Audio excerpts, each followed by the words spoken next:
24 ঘন্টা, মাত্র একদিন। এটাই হয়তো ভারতের ঐতিহাসিক ইতিহাসে সবচেয়ে ঝুঁকিপূর্ণ সময় হতে যাচ্ছে। সিএনবিসিকে দেওয়া এক সাক্ষাৎকারে মার্কিন প্রেসিডেন্ট ডোনাল্ড ট্রাম্প বলেন, ভারত আমেরিকার ভালো বাণিজ্যিক অংশীদার নয়। রাশিয়ার কাছ থেকে তেল কেনার শাস্তি ভারতের পণ্য দিয়ে মেটাতে হবে। বছরে প্রায় $45 বিলিয়ন মূল্যের পণ্য রফতানি করে ভারত মার্কিন বাজারে। এর বেশিরভাগই আসে টেক্সটাইল, ফার্মাসিউটিক্যালস এবং আইটি সার্ভিস খাত থেকে।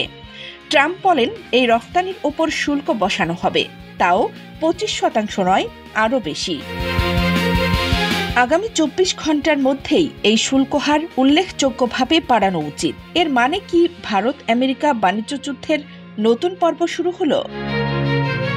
মাত্র একদিন আগেই নিজের সোশ্যাল মিডিয়া ট্রুথ অ্যাকাউন্টে ট্রাম্প লেখেন, রাশিয়া থেকে তেল কিনে ভারত ইউক্রেন যুদ্ধকে দীর্ঘায়িত করছে।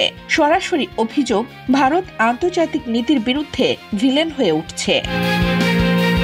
ভারতের পররাষ্ট্র মন্ত্রণালয় ক্ষোভ প্রকাশ করে জানায়, একসময় যুক্তরাষ্ট্রই চাইছিল ভারত রাশিয়া থেকে তেল কিনুক, যেন তেলের বাজার শান্ত থাকে। তাদের দাবি, আজ ভারতকে অকারণে নিশানা করা হচ্ছে।